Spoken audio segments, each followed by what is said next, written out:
ചിലക്കാണ്ട് പോയി വാങ്ങടി.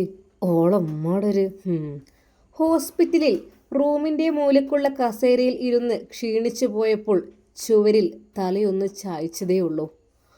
ഈ പോയി ഇക്കൊരു സിഗരറ്റ് പാക്കറ്റ് വാങ്ങിക്കൊണ്ടുവാ. ഞാനോ? ഈ അവസ്ഥയിലോ?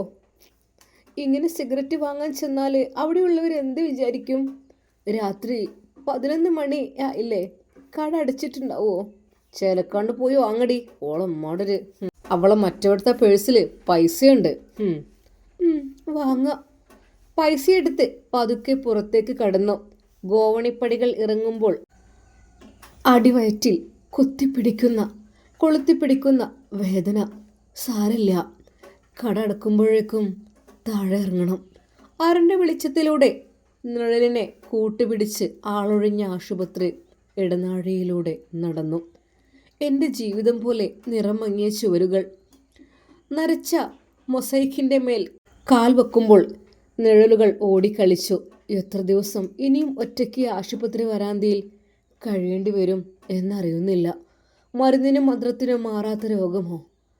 പള്ളിക്കലത്തെ ഹത്തീബിനെ കൊണ്ട് മന്ത്രിപ്പിച്ച ചരടുമായി ഉമ്മ വന്നിരുന്നു. അത് കെട്ടിക്കൊടുത്തിട്ടുണ്ട്. മോൾക്ക് എന്നെ കാണണമെന്നൊന്നുമില്ല. അവൾ ഉമ്മയുടെ ഒക്കത്ത് അള്ളിപ്പിടിച്ചിരിക്കുന്നു. 2.5 വയസ്സേ ഉള്ളുവെങ്കിലും അവളുടെ കൊച്ചു ഹൃദയവും ഇതെല്ലാം അറിയുന്നുണ്ടാകും. ഒരാഴ്ച മുമ്പാണ് അയാൾക്ക് തലവേദനയും ഛർദിയും തുടങ്ങിയത്. പെട്ടെന്നൊരു ഛർദിയും കൂടി വന്നപ്പോഴേ അപസ്മാരം വന്ന കൂട്ട് അയാൾക്ക് ഹാലിളകി. വേദന കൊണ്ടാ എൻ്റെ മോന്. അതിനെങ്ങനെ? ഓനക്കൊരു മനസ്സമാധാനം ഈ കൊടുക്കണ്ട. അന്നെ മുസീബത്ത് അടക്കിയ അന്ന് തുടങ്ങിയതല്ലേ ചെക്കന്. എടങ്ങാറും മുസീബത്തും പിറുപിറുത്തുകൊണ്ട് അയാളുടെ ഉമ്മ ഉളുവെടുക്കാൻ കുളിമുറിയിൽ കയറി. വല്യമാമ വന്ന് അയാളെ കൂട്ടി താലൂക്ക് ആശുപത്രിയിൽ കൊണ്ടുപോയി. ഓൻക്കൊരു കേടുമില്ല. വെറുതെ ജ് ആ പെണ്ണിനെ പേടിപ്പിച്ചോ പഹയ? ജ് വിഷമിക്കണ്ടടി, ഓൻക്ക് 2 അടി കൊടുത്താൽ ശരിയാവും. എന്താ ഡോക്ടർ പറഞ്ഞേ? ഒരു കുഴപ്പമില്ല മോളെ. ജ് പോയി ഓൻക്ക് ഒരു ചൂട് ഗ്ലാസ് ചായ കൊടുക്ക്. അതും പറഞ്ഞ് മാമ പോയി. ഛർദി. എന്ത് കുടിച്ചാലും കഴിച്ചാലും ഛർദി. ഇങ്ങക്ക് എന്താ തോന്നണത്? എടീ, ഇന്നെ കൊണ്ടൊന്നും പറയിപ്പിക്കണ്ട.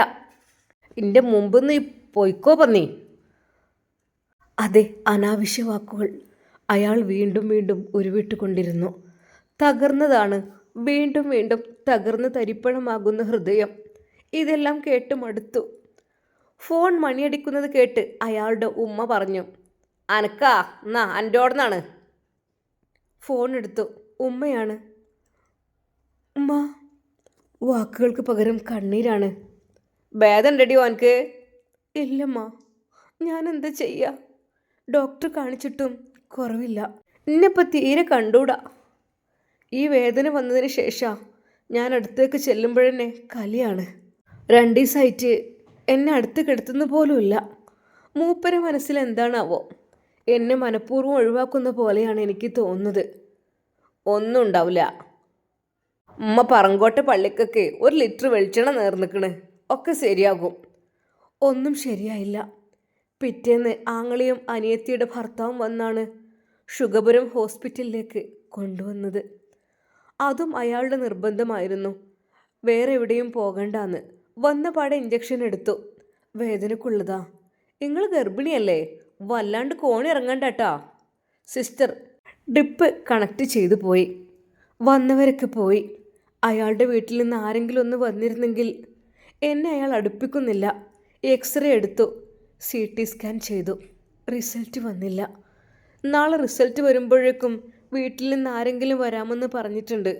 മോളെ വീട്ടിലേക്ക് പറഞ്ഞയച്ചത് കൊണ്ട് കുറച്ച് ആശ്വാസമുണ്ട്. ഓരോന്നവൾ ആലോചിച്ചു. കടയിലെത്തി. ഒരു പാക്കറ്റ് സിഗരറ്റ് വേണം. ഗോൾഡ്.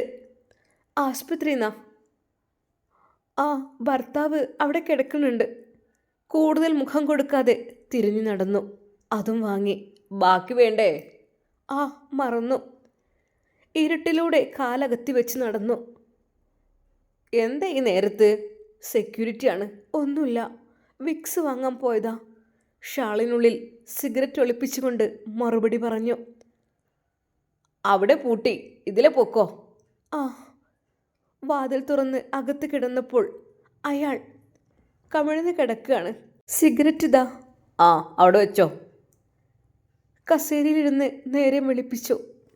ഇന്നലെ വരുമ്പോൾ കുളിച്ചതാണ്, ഡ്രസ്സൊന്നും എടുത്തതുമില്ല. നാളെ ഉമ്മ വരുമ്പോൾ 2 മാക്സി കൊണ്ടുവരാൻ പറഞ്ഞിട്ടുണ്ട്. റിസൾട്ട് വന്നു, ഒരു പ്രശ്നവുമില്ല അളിയ. നിങ്ങളൊന്ന് ഉഷാറാവും. ഡോക്ടർ ഇന്ന് ഡിസ്ചാർജ് ചെയ്യാനാണ് പറഞ്ഞത്. ആങ്ങളെയും ഉപ്പയും ഉമ്മയും കൂടിയാണ് വീട്ടിലേക്ക് എത്തിച്ചത്. വേദന കുറഞ്ഞെന്ന് ഞാൻ ഊഹിച്ചു, പക്ഷേ ഇടയ്ക്ക് ഛർദ്ദിക്കുന്നുണ്ട്. എന്നോടുള്ള വിരോധത്തിന് കുറവൊന്നുമില്ല. അയാളുടെ ഉമ്മയുടെ കുത്തുവാക്കുകൾക്ക് മൂർച്ച കൂടി വന്നു.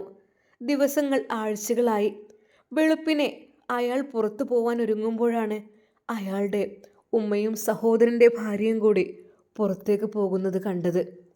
എടാ, ഞങ്ങൾ ആശുപത്രിക്കാ. ഓൾക്ക് മൂത്രക്കടിച്ചിട്ടുണ്ടല്ലോ, പാവം പെണ്ണ്, ഇന്നലെ ഉറങ്ങിയിട്ടില്ല. ആ ഡേ, വാതിലടിച്ചോ, ഞാൻ പുറത്തേക്കുക. കോളിംഗ് ബെൽ കേട്ട് വാതിൽ തുറന്നു നോക്കി. വേഗം വന്നോ? ആ, ഇന്നാ.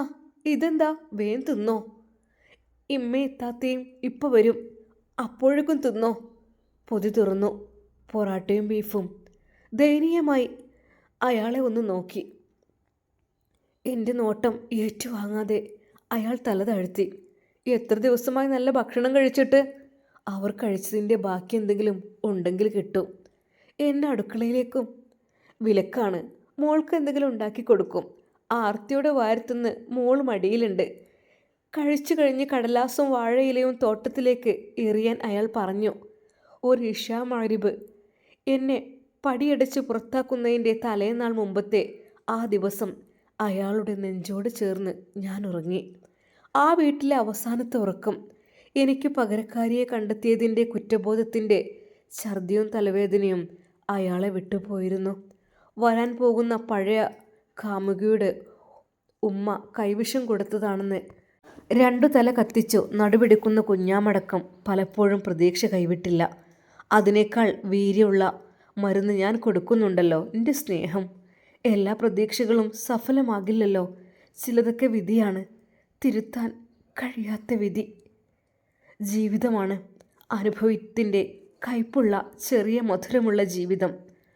ഓർമ്മകൾക്ക് മരണമില്ലല്ലോ.